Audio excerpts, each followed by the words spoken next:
Ici, connecting server, et voilà. Donc, ça sera. D'accord. Et j'ai envoyé la connexion sur le groupe Facebook. Je sais que quand je fais la connexion, ça commence à parler en arrière-plan, fait que je vais falloir que je l'éteigne. Mais Entrepreneur à Rix, Oui. voilà, le live. Oui. Alors là, ça nous dit que c'est en train de s'envoyer sur le live, mais normalement, c'est déjà live. Donc, présentement, on devrait être en live. D'accord. On peut démarrer alors. Oui. C'est bon? Alors, bonsoir Stéphane et bonjour pour toi, hein, là-bas de l'autre côté de l'Atlantique. Oui, absolument. Bonjour. De te retrouver en direct. Voilà, donc je suis avec Stéphane Paget, donc, qui est notre leader québécois et qui soutient et manage aussi l'équipe de Céline Bachala, dont je fais partie. Voilà. Et ce soir, c'est une première, je me lance dans l'interview de notre leader et j'ai quelques questions à lui poser par rapport à notre affaire et puis aux produits. Enfin, voilà. Donc, Stéphane, je te laisse prendre la parole si tu veux bien. Premièrement, ça me fait plaisir. Merci beaucoup, Aliette. C'est toujours un plaisir de travailler avec toi et avec toute l'équipe. On a une superbe équipe en France qui se développe. On a des gens un petit peu partout. On en a même au Québec. Et en Donc, Belgique. Belgique aussi. Oui. Donc, ça grossit un peu partout. Puis, on va justement parler à la fin d'une rencontre spéciale qui a lieu. Et donc, on a une belle stratégie. On parlait justement de ça entre nous, Aliette et moi. Donc, la manière qu'on travaille via Facebook avec les outils qu'on a aujourd'hui, ça nous permet vraiment de travailler de n'importe où est-ce qu'on est sur la planète. Donc, ça nous donne beaucoup de flexibilité. Alors, ça me fait plaisir d'être avec vous aujourd'hui. Puis, je suis prête pour les questions. On va aller de l'avant. Allez, on y va. Première question. Oui. Voilà, moi j'ai regardé, tu nous as fait une super vidéo, là, tu sais, c'est celle du 26 août où tu es devant le lac de Sainte-Agathe Oui. et sur ton parcours. Oui. Peux-tu nous dire ce qui a déterminé ton choix pour ARIX? Oui, bien, en fait, c'est certain, j'ai fait du marketing de réseau. J'étais dans cette industrie-là pendant plusieurs années. Donc, c'est quelque chose que je connais beaucoup. Tu sais, j'avais 19-20 ans quand j'ai commencé. Je suis rendu à 44. Donc, j'ai quand même pas mal d'expérience dans le réseau. Maintenant, j'ai vécu quelques compagnies, des compagnies qui avaient plus ou moins de succès, certaines compagnies qui ont fermé leurs portes, des choses comme ça. Donc, j'étais à la recherche. J'étais vraiment à la recherche. J'avais joint une compagnie, en fait, à l'époque, après plusieurs années de tentatives avec différentes compagnies. J'ai joint une compagnie parce que la personne qui était mon parrain, la personne que j'ai rejoint, en fait, parce que je prospectais pour un parrain à l'époque, c'était Tim Sales. Et puis, c'est quelqu'un que je respectais beaucoup, beaucoup. Et puis, c'est lui qui m'a aidé un peu justement à évoluer dans la business, à avoir du succès. Et puis, j'ai développé une bonne affinité avec lui de travail, d'équipe, puis tout ça, de vraiment comprendre comment développer, très analytique. Puis ça me rejoint beaucoup, je suis comme ça moi aussi. Et puis, donc, j'aimais beaucoup comment il m'a aidé à progresser dans la business. Et puis, par contre, j'étais avec une société qui réussissait bien. La compagnie faisait beaucoup de chiffre d'affaires. Moi, j'avais quand même bien progressé, mais il y avait certaines choses que je n'étais pas à l'aise au niveau des produits, des ingrédients, des choses comme ça. Donc, il y a plusieurs facteurs pour moi, ça me fatiguait. C'était quelque chose de difficile. Et un jour, ben, j'ai appelé Tim. Je lui ai laissé un message sur votre vocal juste pour prendre des nouvelles. Et puis, quand il m'a rappelé, ben, il dit écoute, j'ai des nouvelles à t'apprendre. J'ai décidé de me réimpliquer dans l'industrie. Alors qu'il était retraité, ça faisait 18 ans. Donc, il a fait des millions dans la business, bien profité de la vie, a aidé l'industrie de ces choses-là, mais il a décidé de se réimpliquer dans le business. Et puis, mais il dit ce ne sera pas avec cette compagnie-là avec laquelle j'ai développé pendant 5 ans, pris sa retraite à 18 ans, collecté beaucoup d'argent. Il dit je ne vais pas me réimpliquer avec cette compagnie-là, je débute avec une toute nouvelle compagnie. Puis là, il a commencé à m'expliquer la vision de cette compagnie-là, pourquoi elle allait s'impliquer là.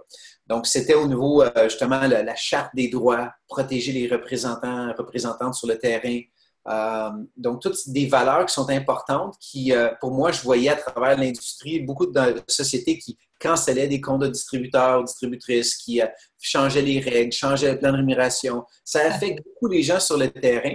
Puis, je pense que c'est un peu comme dans des entreprises traditionnelles. Ce n'est pas juste dans cette industrie-ci. Dans toutes les industries, certaines entreprises vont faire toutes sortes de choses, changer les règles, renvoyer, mettre à pied des gens qui ont travaillé pendant des années dans leur entreprise. Donc, c'est des choses qui arrivent partout.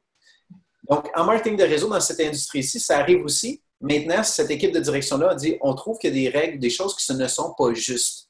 Alors, on a décidé de créer vraiment une charte des droits qui protège les représentants et représentantes, qui nous aident vraiment à avoir un contrôle sur notre avenir, de pouvoir léguer réellement notre entreprise à nos enfants, nos futurs, nos héritiers. Donc, toutes sortes de choses comme ça.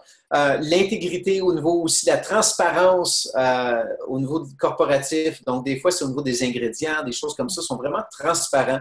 Donc, c'est vraiment une belle société pour ça. On se sent qu'on ne se fait pas jouer dans le dos. On a besoin des réponses à certaines choses.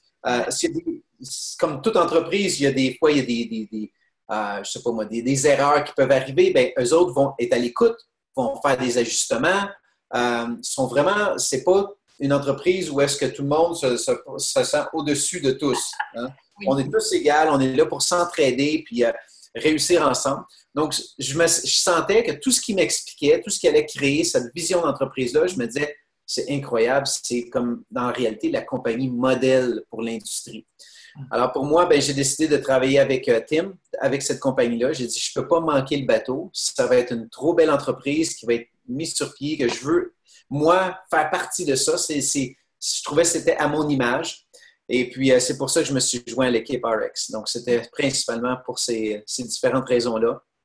Alors, je dirais la première, c'est ma relation avec Tim, comme quoi j'avais beaucoup confiance en lui. Je voyais que c'est quelqu'un qui n'allait pas me rouler ou quoi que ce soit. Donc, j'avais beaucoup de confiance. Puis, de l'autre côté, la vision d'entreprise qui était vraiment une compagnie modèle. Donc, c'est les raisons pour lesquelles je me suis joint chez RX. C'est certain, avec le temps, ben, j'ai développé toutes sortes de choses qui m'ont attiré encore plus. Quand j'ai rencontré les dirigeants, j'ai vu l'éthique au niveau des produits, le service client, il y a tellement de choses qui sont en place qu'aujourd'hui, ben, je suis tombé en amour avec la société, puis plus j'en apprends, plus la compagnie, ben, plus c'est une belle expérience. Oui.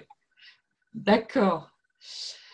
Moi, je te rejoins beaucoup. Hein. Oui. C'est pour ça aussi que je suis venue voilà, avec vous et avec toi aussi en particulier. Alors, la deuxième question que je voulais te poser, c'est ça. Les prospects s'intéressent aux produits. Hein. Quand on commence à expliquer la société, ils s'intéressent aux produits. Mais très rapidement, leur deuxième question porte souvent sur le système de rémunération. Alors moi, j'aimerais que tu nous expliques simplement en quoi le système ARIX est différent des autres. Toi qui en as justement connu plusieurs, moi aussi j'en ai connu plusieurs, et donc je serais contente que tu expliques rapidement, mais simplement surtout, pourquoi justement, pourquoi le système de rémunération ARIX est pour toi plus intéressant que les autres.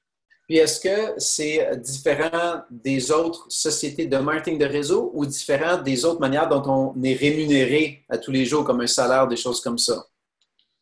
C'est plus par rapport aux autres compagnies. Pourquoi choisir ARIX au niveau de la rémunération? OK, parfait. Bon, ben première chose, je dirais, ça serait la manière que l'argent est alloué dans une compagnie marketing de réseau. Bien entendu, ils ont 100% des recettes qui arrivent, puis ils décident, on en garde un certain pourcentage qui s'en va pour les opérations, la fabrication des produits, ces choses-là. Donc, le reste qui reste, là, ils disent, OK, ça, on va le redistribuer aux représentants sur le terrain. De quelle manière? Donc, une des choses que beaucoup de sociétés font de nos jours, c'est qu'ils vont prendre un pourcentage, puis ils vont dire, ce montant-là, on va rémunérer les gros leaders qu'on veut acheter pour emmener chez nous. Oui, donc, bien entendu, il faut qu'ils prennent cet argent-là quelque part. Donc, ils vont souvent, bien entendu, la prendre dans le plan de rémunération puis dire, on rémunère ces gros leaders-là. Donc, on attire des gens. Donc, ce qui arrive, c'est qu'on vient de gruger une portion des recettes que les gens sur le terrain pourraient gagner parce qu'on dit, bien, on a besoin d'acheter des gros leaders. Chez RX, ils ne font pas ça. Puis je dis RX parce que c'est la version anglaise. RX en français, je me trompe souvent. Je fais souvent on comprend. Donc, l'idée, c'est que au lieu de faire ça, chez RX, ce qu'ils ont décidé de faire, c'est de dire non, nous, on n'achètera pas de leader. Si quelqu'un veut se joindre à l'équipe, qui a déjà beaucoup d'expérience sur le terrain, puis a développé une organisation, puis qui amène une grosse équipe, tant mieux parce qu'ils vont avoir un plan de rémunération qui est extrêmement lucratif. Mais on ne va pas leur allouer un boni spécial pour les emmener chez nous. C'est simplement une philosophie comme ça qu'ils ont décidé d'adopter. Puis je pense que ça fait en sorte que tout le monde démarre sur le même pied d'égalité. Absolument. Quelqu'un qui est un gros leader qui arrive chez nous et qui dit « Moi, j'ai joint la société parce que j'aimais les produits, j'aimais ci, j'aimais ça. » Mais qu'en réalité, ce qu'il ne dit pas, c'est qu'il s'est fait acheter. Okay? Donc, ça arrive dans beaucoup de sociétés. Puis souvent, on voit ces leaders-là se font acheter ailleurs, joignent une compagnie, développent le réseau, puis quand leur boni termine, donc il y a une période de temps où c'est le boni, bien là, tout à coup, qu'est-ce qu'ils font? Ils changent de société, puis ils se font acheter à nouveau. Okay? Donc, moi, côté intégrité, je ne me sentais pas à l'aise là-dedans, puis je trouvais ça bien qu'RX ne font pas ça. Donc, ils ont beaucoup plus de revenus ou de pourcentage qui s'en va dans le plan de rémunération pour tout le monde. Donc, ça leur permet d'allouer un plus gros pourcentage aux représentants sur le terrain. Donc, ça, c'est une des choses qui est intéressante. L'autre chose, c'est que c'est l'équipe de direction chez RX. C'est des gens qui ont travaillé pendant 15 à 20 ans, certains c'était 20 ans, avec une société de marketing de réseau qui aujourd'hui a atteint le milliard de chiffre d'affaires. Okay? Donc, c'est vraiment l'équipe de direction. Puis quand je dis l'équipe de direction, ce n'est pas une personne directeur puis un autre subalterne. On parle de président, vice-président des opérations, vice-président des finances, vice-président des ventes. Donc, vraiment, il y était en fait 5 personnes dans une équipe haute direction qui ont amené cette compagnie-là de tout petit à énorme. Donc, c'est des gens qui ont de l'expérience à gérer une compagnie, qui étaient reconnus comme l'équipe de rêve dans le marketing de réseau. Pourquoi? Parce que quand ils ont amené cette compagnie-là à des hauts niveaux, le propriétaire a décidé de l'amener public, eux autres ont fait toutes les démarches, ont amené la compagnie publique, puis étaient reconnus comme la compagnie de marketing de réseau qui était la mieux gérée dans toute l'industrie du marketing de réseau, qui était publique en fait, sur le marché public à la bourse, qui était la mieux gérée, qui opérait sous les marges les plus petites. Donc, vraiment, c'est une équipe qui savent comment gérer une compagnie. Okay? Des fois, on va voir un ou une leader décider de démarrer leur propre compagnie ou société de marketing de réseau. Chez RX, ce n'est pas ça. C'est des gens qui avaient de l'expérience sur le terrain avec une compagnie de marketing de réseau et non une compagnie traditionnelle, quelque chose comme ça. Donc, il y avait toute l'expertise. Et ce qu'ils ont fait, c'est qu'ils ont amené ça chez RX et ils ont développé une compagnie. Donc, vraiment, ils savent comment la gérer. Ce qui arrive, c'est qu'on compare une compagnie similaire dans l'industrie à l'époque, quand eux autres étaient là, à la direction de cette compagnie-là, compagnie qui était le concurrent direct.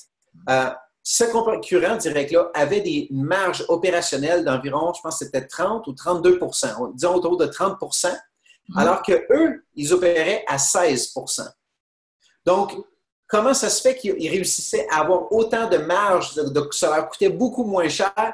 C'est parce qu'eux autres n'investissaient pas dans un gros édifice, le luxe, toutes sortes de choses superflues que pour eux, ils disaient non, on réinvestit tout dans la compagnie puis on travaille de la bonne manière. Puis, donc, chez RX, c'est ce qu'ils ont fait. Ce n'est pas des gens qui vont essayer de se vanter puis d'arriver avec un gros édifice très luxueux. Oui, RX a un bel édifice, travaille bien, puis tout ça, mais ils n'ont pas besoin d'avoir le Taj Mahal des édifices. Alors, donc c'est ça, fait que c'est l'équipe de direction gère mieux les opérations, opère sur des marges plus petites, ce qui leur permet de prendre cet argent-là et de la mettre aussi dans le plan de rémunération. Donc, tout ça pour en venir à comprendre que le plan de rémunération de RX est reconnu comme étant le plan de rémunération le plus lucratif dans l'industrie. Et des fois, les gens vont dire « Oui, mais nous, on a le meilleur plan de rémunération. » C'est des oui-dire, mais ce que chez RX, on a décidé de faire, c'est de dire « Si vous nous prouvez que votre plan de rémunération est meilleur, paye mieux que le nôtre, on va vous donner un chèque de 10 000 et tout ce qu'on demande, c'est de filmer la session de comparaison. » Et en 6 ans, il n'y a personne qui a porté volontaire dans toutes les compagnies de l'industrie. Donc, on ne fait pas simplement le dire, on le prouve. Oui. Et puis, ce qui est intéressant, c'est que si vous regardez la charte de revenus moyens des différentes compagnies de marketing de réseau, parce que la plupart des entreprises, on est normalement tenu, si on dévoile un peu des chiffres, des revenus, on est tenu de dévoiler la moyenne de revenus aux différents niveaux. Et quand on compare le plan de rémunération chez RX aux autres entreprises, ce qu'on va voir, c'est que beaucoup d'autres entreprises, le top du plan de rémunération, c'est le gros pourcentage des gens qui font de l'argent. Puis en dessous de ça, c'est rien. Il se Rien. redistribue des peanuts. Donc, il y a des petites sommes. Alors que chez RX, on voit qu'il y a une progression au niveau des revenus. Les gens vont faire, exemple, 100 euros par mois, 200, 400, 600, 900, 1000, 1500 et ainsi de suite. Donc, on voit qu'il y a vraiment une progression, puis des pourcentages aux différents niveaux de pourcentage de gens qui travaillent qui est progressif. On la voit bien. Alors que chez les autres compagnies, c'est miniature, c'est de 0,01% qui vont faire tel montant. Puis après ça, la différence est tellement énorme. Donc, ce qui arrive, c'est que c'est les gros leaders qu'on voit sur le podium, qui ont la grosse voiture, la grosse maison, puis on les met en avant de tout le monde, puis qu'on démontre, regardez l'argent qu'on peut faire dans la société, alors que c'est un bourrage de crâne, comme on peut dire. Lavage de cerveau. Oui, bien c'est ça, bourrage de cerveau. Donc, ce qui arrive, c'est que les gens ont l'impression qu'on va faire beaucoup d'argent, mais c'est vraiment juste les tops. Donc, la progression pour se rendre là est pénible, elle est longue et il n'y a pas d'argent à faire. Alors que chez RX, on voit une progression. On a beaucoup de gens qui vont faire 200 euros, 500 euros, 1000 euros par mois ou par semaine même, mais on voit qu'il y a une progression réelle. Donc, il y a vraiment une belle redistribution des revenus. Donc, en gros, le plan de rémunération de RX, ce que j'aime, c'est qu'il est très lucratif et il est bien réparti. Donc, les gens qui débutent font des revenus intéressants. Les gens qui progressent, qui s'en vont de temps partiel à temps plein, il y a une autre sorte de boni qui permet de rémunérer ces gens-là en fonction de où est-ce qu'ils sont dans leur croissance. Donc, moi, ce que j'ai fait quand j'ai débuté dans la compagnie, c'est que je me disais, bon, ça me prend quelques clients, ça me prend quelques représentants, représentantes. Donc, dès que j'ai commencé à recruter ces gens-là, déjà, j'avais des revenus. Mais mes revenus ne provenaient pas des matching bonus, ne provenaient pas des positions de revenus, des bonus de positions de revenus, ne provenaient pas des commissions de base, ça provenait ce qu'on appelle le team lead ou des bonus de départ. OK? Maintenant, mon organisation a commencé à prendre l'ampleur. Qu'est-ce qui s'est produit? Là, tout à coup, ça découlait plus juste de mes efforts, mais de les efforts de mon équipe. Et là, ce que j'ai vu, c'est que j'ai vu un changement un peu où est-ce que mes commissions de base ont commencé à augmenter. Puis là, mes efforts personnels étaient moins importants dans la production de mes revenus. Et puis, avec le temps, mon équipe commençait à faire des revenus. Oui. Parce que là, mon équipe, eux aussi, avaient un réseau qui se développait. Puis là, ce que j'ai vu, c'est que mes matching bonus ont commencé à prendre l'ampleur. Donc, ce qui arrive, c'est que c'est un plan évolutif. Oui. Ce qui permet, c'est que les gens vont commencer puis toucher. Il y a une partie du plan de rémunération qui est rémunératrice pour les gens qui débutent, l'autre pour le milieu du plan de rémunération, puis l'autre pour le derrière du plan de rémunération quand l'organisation est déjà bien établie puis qu'elle grossit. Donc, c'est vraiment un beau plan de rémunération qui évolue bien. Fait que des fois, les gens regardent le plan et disent, mon Dieu, il y a tellement de bonnies puis tout ça, puis c'est compliqué. C'est pas ça, c'est simplement parce qu'il évolue avec nous. Puis vous allez l'apprécier énormément avec le temps quand vous allez commencer à vous rendre compte de toutes ces choses-là, à quel point il est intelligemment développé, ce plan de rémunération-là. Donc, moi, tout ce que je dis aux gens, regardez, vous avez 2 lignées à développer, à se concentrer au début. Ces 2 lignées-là vont vous rapporter jusqu'à 100 000 par année. OK? Les 2 premières lignées. Ça, c'est une Powerline puis une Payline. Dès que vous ajoutez une 3e lignée, cette 3e lignée-là, ça peut vous rapporter un autre 100 000 par année. Une 4e lignée, un autre 100 000 par année. Un autre 100 000 par année. Un autre. Donc, dépendamment de ce que vous voulez gagner, développez le nombre de Payline ou de lignées payantes que vous souhaitez. C'est aussi simple que ça. On fait 15 % de chiffre d'affaires des lignées payantes. C'est la manière que je l'explique. Donc, je n'ai pas besoin de rentrer dans, oui, mais on a les matching bonus, cette génération, on a ci, on a ça. Tout ce qu'il reste à savoir, développez vos 2 lignées, montez ça à 100 000 par année. Après ça, partez-en une autre, allez chercher un autre 100 000 par année. Chaque lignée supplémentaire va vous rapporter 100 000 par année seulement en commission de base. Rajoutez tous les autres bonus, on peut facilement doubler ces chiffres-là. Donc c'est ça. Je pense que c'est j'ai pris quelques minutes un petit peu, peut-être plus long, mais je pense que c'est bon de faire le tour, de comprendre un peu la mécanique en arrière de ça, puis de voir d'où viennent les sources de revenus, qu'est-ce qui nous compare aux autres sociétés. Et puis, donc, je pense que ça couvre, j'espère, la réponse. Oui, très bien. Très bien. C'est bon, parfait. Oui, ça confirme ce que je pensais. Excellent. Alors, la 3e question, c'est important parce moi, je suis débutante aussi et il y a des gens qui sont intéressés, qui sont débutants. Et je voudrais savoir quelles qualités sont nécessaires à un distributeur pour développer son affaire. Qu'est-ce que tu préconises comme qualité? Parfait. Bien, En fait, j'ai tout le temps dit aux gens, c'est qu'il y a 3 éléments principaux pour réussir. OK? Premièrement, il faut savoir quoi faire. Et je vais revenir là-dessus. Il faut savoir quoi faire, il faut savoir comment le faire et il faut le faire. Donc, il faut passer à l'action. Et c'est les 3 choses. Puis quand je cherche une nouvelle personne avec qui travailler, je me dis, les 2 premières, c'est les 2 choses que je regarde, que je me dis, moi, je peux fournir. OK? Donc, ça veut dire, je peux vous montrer quoi faire, je peux vous montrer comment le faire, mais je ne peux pas le faire pour vous. Donc, les gens doivent passer à l'action. Donc, quand je discute avec quelqu'un, la clé numéro 1, c'est est-ce que c'est quelqu'un qui passe à l'action? Est-ce que quelqu'un, quand il a un objectif dans la vie, va se mettre à passer à l'action puis faire le travail? Parce que si cette personne-là est prête à passer à l'action, le quoi faire, comment le faire, on peut l'enseigner. Donc, on a l'équipe, on a les outils, on a toutes les choses en place. Donc, c'est ce que ça prend, les 3 éléments. Maintenant, les habiletés ou les qualités qu'il faut développer, je dirais, premièrement, bien entendu, l'attitude, très importante. OK? C'est important d'avoir une bonne attitude positive et ainsi de suite. Parce que sinon, on ne va pas attirer les gens à travailler avec nous. Si on est négatif ou on se plaint de toutes sortes de choses, si on parle dans le dos de nos partenaires, bien, les autres vont se dire aussi, bon, mais s'ils parlent dans le dos des autres, ça veut dire qu'ils doivent parler dans mon dos aussi quand je ne suis pas là. Tout à fait. Donc, ce qui est important, c'est d'avoir une bonne attitude. Cette attitude-là, souvent, on va la développer en assistant à des événements corporatifs, comme un qui s'en vient justement dans les prochaines semaines, lire au niveau dans l'industrie, en apprendre sur la compagnie, ces choses-là. Donc, c'est important de développer cette bonne attitude positive-là. Autre élément, c'est la persévérance. Okay? Ça demande la persévérance, de la vision à long terme. C'est pas comme un travail où est-ce que demain matin, j'ai un emploi et puis j'ai un salaire qui rentre à chaque semaine. Je n'ai pas besoin d'être persévérant. Je persévère une semaine, puis je vais avoir un chèque ou un revenu à la fin de la semaine. Mais dans cette industrie-ci, malheureusement, on travaille beaucoup, puis on fait un tout petit peu de revenus au début. Oui. Et on continue comme ça pendant un certain temps. Puis à un moment donné, les revenus continuent d'augmenter, augmenter, augmenter. Puis à un moment donné, ce qui arrive, c'est là, c'est l'inverse qui commence à se produire. On investit moins de temps, puis on fait autant de revenus. Donc, ça demande cette vision à long terme-là. Puis malheureusement, très peu de gens ont cette vision-là. Oui. Donc, les gens vont se travailler, trouver 1, 2 clients, clientes ou un ou une représentante. Puis là, ils voient leur revenu, puis c'est 26 € ou 26 $. Ils disent, mon Dieu, avec tout ce travail-là, c'est incroyable. Et quand on regarde, vous savez, l'effet, on a sûrement tout le monde a entendu parler du sou, la scène qu'on multiplie à tous les jours pendant 30 jours. Bien, à la fin des 30 jours, on parle de 5 millions.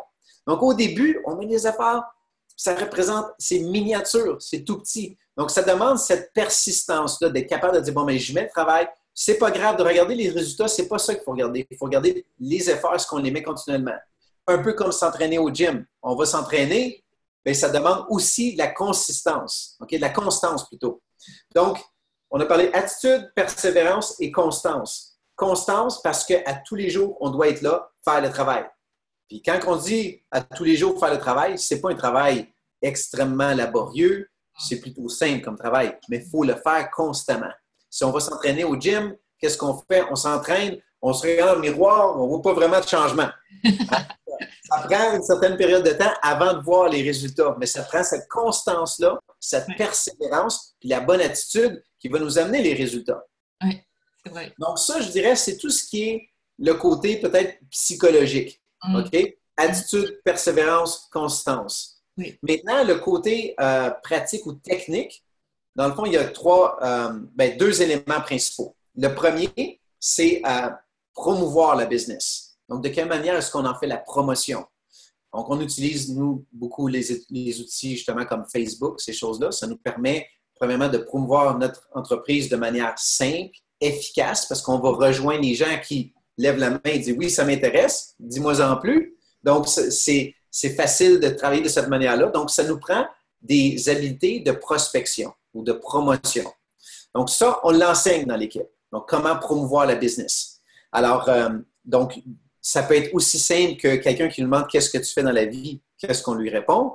C'est aussi simple que si on rencontre quelqu'un, un serveur ou une serveuse dans un restaurant ou à quelque endroit, puis on se dit hey, « Ça, c'est quelqu'un, on voit qu'il y a du tact, ils sont là, sont de service, une belle attitude, ces choses, j'aimerais ça les approcher. » Mais qu'est-ce qu'on leur dit? Il faut trouver des façons simples, qu'on est à l'aise. Donc, on a différentes techniques comme ça que les gens peuvent utiliser pour faire la promotion, soit au niveau business, donc l'entreprise, ou au niveau des produits. Okay? Donc, ça, c'est le premier élément au niveau technique, c'est promotion. Le deuxième élément, c'est la communication. Donc, la communication, ça va aller dans le sens de comment est-ce qu'on les invite à réviser l'information. Comment est-ce qu'on les invite peut-être à joindre notre groupe Facebook et à avoir un peu d'informations. Puis après ça, au niveau de l'invitation, il y a le qu'est-ce qu'on dit, mais il y a le comment on le dit. Okay? Donc, si je parle avec Aliette, puis Aliette, c'est quelqu'un de très, exemple, dynamique, qu'elle s'exprime, qu'elle a un bon ton de voix, dès que moi, je lui parle, je dis, tu sais, Aliette, j'aurais quelque chose peut-être à te présenter. Je pense que ça pourrait être intéressant pour toi. Mais ce qui va arriver, c'est qu'Aliette, elle me dit, oh mon Dieu, abouti, fais quelque chose, dis-moi là. Oui, mais accouche, Stéphane!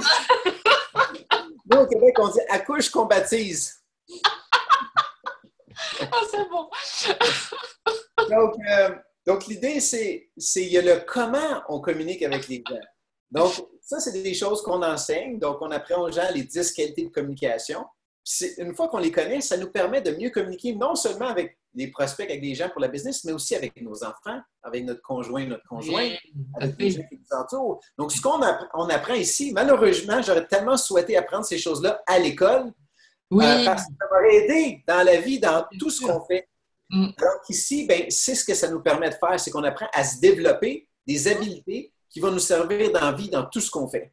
Et puis maintenant, vu qu'on a ces habiletés-là, ça nous permet de les appliquer dans la business et d'avoir du succès. Donc, comment communiquer avec les gens pour ne pas être agressif, pour ne pas être fatigant, puis d'être sur le dos de nos prospects sans arrêt? C'est pas ça qu'on fait. On cherche des gens qui sont ouverts maintenant.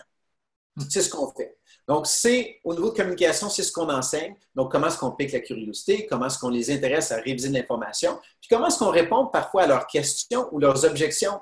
Parce que ce qu'on voit avec les gens, c'est souvent les gens ont un objectif. Ils aimeraient ça. Exemple, pour nous, c'était de profiter plus de la vie en voyageant avec nos enfants puis en profitant comme ça. Donc, peut-être c'est leur objectif. Maintenant, ils disent « Ah oui, mais moi, ça ne m'intéresse pas de faire ce genre de business-là parce que je n'ai pas le temps. » Donc, ça peut être une objection. Maintenant, nous, en tant que partenaires ou futurs partenaires, notre objectif, ce n'est pas nécessairement de les abandonner, de dire OK, tant pis, de base, ce n'est pas pour toi. Peut-être qu'on pourrait regarder une solution ensemble pour trouver comment est-ce qu'ils peuvent travailler dans la business avec le minimum de temps qu'ils ont présentement à consacrer. Donc, répondre aux questions-objections, il y a simplement un processus à faire. Ça ne veut pas dire d'essayer de tordre un bras et d'essayer de convaincre les gens. Ça veut dire d'être à l'écoute puis d'agir comme un ami ou une amie, à essayer de les aider, les soutenir, puis les faire avancer vers l'atteinte de leurs objectifs. Parce que si on réussit à résoudre ce problème-là de temps, imaginez-vous qu'ils vont réussir à faire les voyages puis profiter de la vie comme ils souhaitent en profiter. Donc, ça fait partie de la communication. Donc, communication, comment inviter, comment répondre aux objections, comment on s'exprime, pas juste qu'est-ce qu'on dit, mais comment est-ce qu'on le dit. Et puis, après ça, comment est-ce qu'on présente l'information? Ce qui est bien avec notre équipe, c'est qu'on a beaucoup d'outils qui présentent à notre place. Donc, on n'a pas besoin de devenir des professionnels de la présentation. On a des outils qui font le travail à notre place. Donc c'est ce qui est bien. Puis, on a tous les partenaires et ces choses-là. Donc, je dirais que ce seraient les deux éléments principaux qu'on doit apprendre à développer. Et puis, c'est quand même assez incroyable parce qu'avec ces deux choses-là, promotion et communication, si on apprend à les faire de la bonne façon, ça va nous aider dans notre vie de tous les jours. Mais c'est ce qui peut nous amener la liberté. Je regarde un médecin, je regarde toutes les autres carrières que je vois autour de moi. Les gens ont énormément à apprendre et à développer des habiletés dans un cadre qui est stressant, qui demande beaucoup d'investissement de leur temps pendant longtemps de période de leur vie pour en arriver à se créer une source de revenus qui est quand même bien. Alors que dans cette industrie-ci, à être entrepreneur RX, on a ces deux habiletés-là à développer, puis on les développe une fois, puis pour la balance de nos jours, ça nous rapporte des revenus continuels. C'est incroyable. C'est quand même incroyable. Donc, nous, on l'a vécu personnellement dans notre vie. Ça a complètement changé notre vie. Maintenant, on voyage, on en profite, on fait toutes les choses qu'on souhaite faire. Et puis, on continue de le faire parce qu'on est passionné à travailler avec des gens comme toi, Aliette, pour s'aider à voir justement, à changer ta vie, changer la vie d'un paquet d'autres personnes. Parce que je pense qu'on est mis ici sur la terre justement pourquoi? Pour contribuer, pour aider les gens. Je pense qu'on va chercher beaucoup de notre plaisir, de notre notre joie de vivre dans l'aide qu'on procure aux gens. Une fois que nos besoins de base sont couverts, on a besoin d'être capable de payer nos comptes, vivre bien, peut-être se payer des petits luxes, des choses. Par la suite, ce qu'on se rend compte, c'est que même qu'on a une plus grosse voiture, c'est agréable pour les quelques premiers jours ou quelques premières semaines, mais après ça, c'est pas l'essentiel. Hein? C'est pas l'essentiel. Mais d'aider les gens puis de voir qu'on transforme leur vie, qu'on leur permet de réaliser des objectifs, des choses, ça, c'est ce qui nous anime beaucoup dans cette business-ci. C'est ce qui nous permet de pouvoir continuer puis d'aider le plus grand nombre de personnes.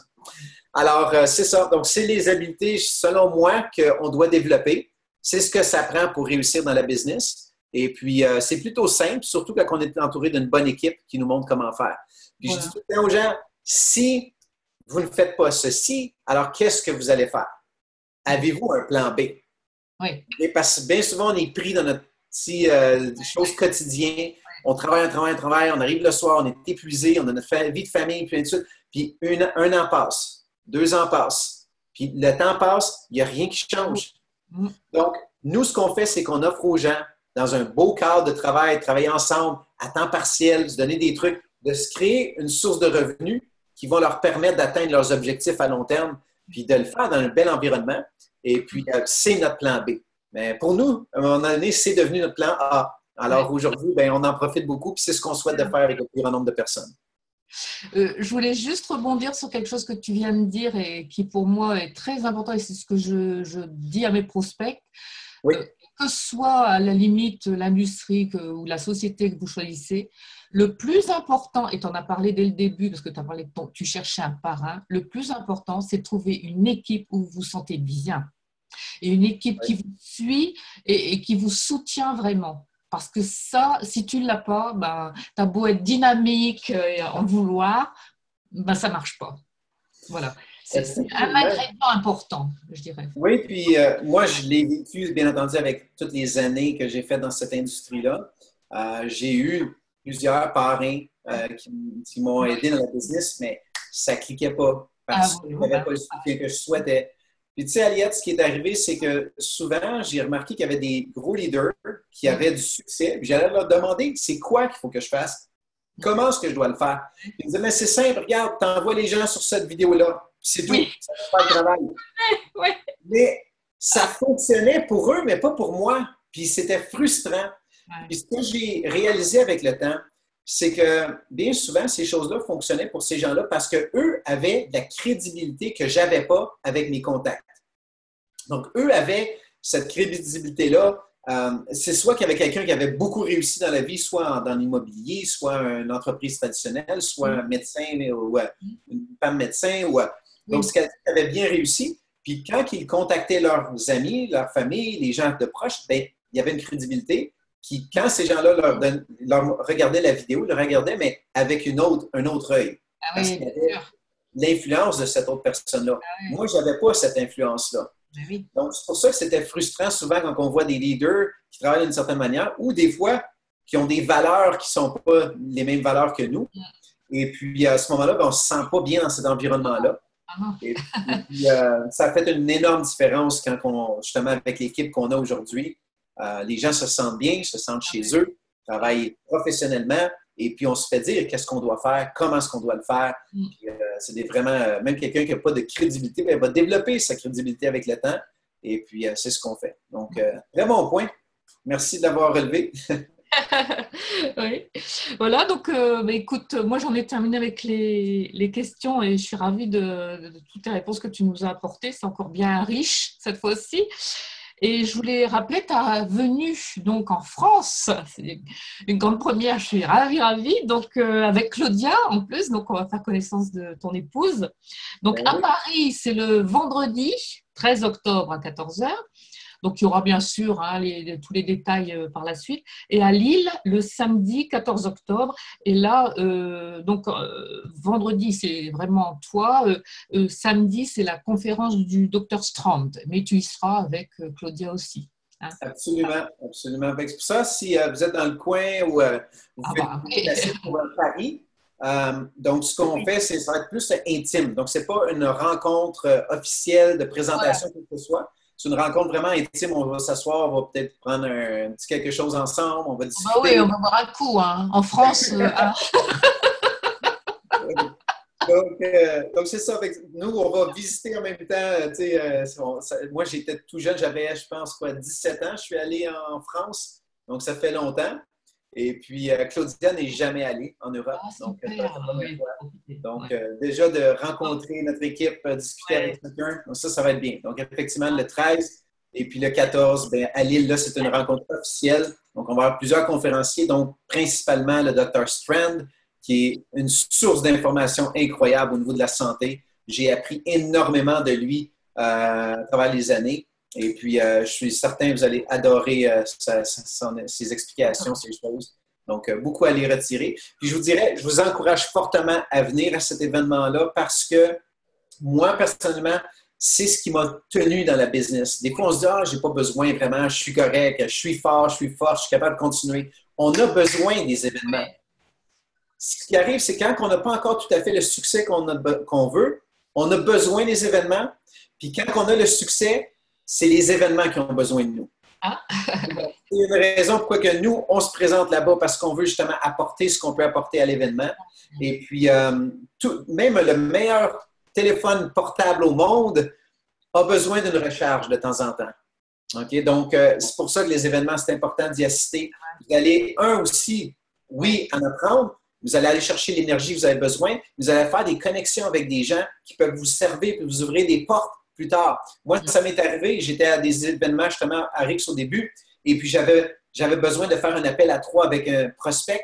Puis j'avais assisté à un événement, j'avais rencontré quelqu'un qui avait justement le même genre d'expérience de carrière que mon prospect et puis je les ai mis en contact. Ça m'a permis de recruter des gens dans mon équipe. Mais si je n'avais pas assisté à cette rencontre-là, je n'aurais pas fait ces connexions-là, je n'avais pas développé cette chose-là. Et puis, ça démontre aussi aux leaders et aussi aux nouveaux corporatifs que vous êtes impliqués sérieusement dans le business. Puis ça vous ouvre des portes, c'est incroyable. Alors oui, je vous encourage à venir. Je pense que vous allez avoir du plaisir, en apprendre beaucoup, nous rencontrer, puis ça va nous faire plaisir de vous voir. Voilà, ben, nous aussi, hein, Stéphane, et bienvenue en France. Voilà, et merci d'avoir donné de ton temps encore pour nous, voilà. Et puis à très bientôt. Merci bien, Aliette. À bientôt. Merci. À bientôt. Ciao. Bye bye. OK, j'ai terminé.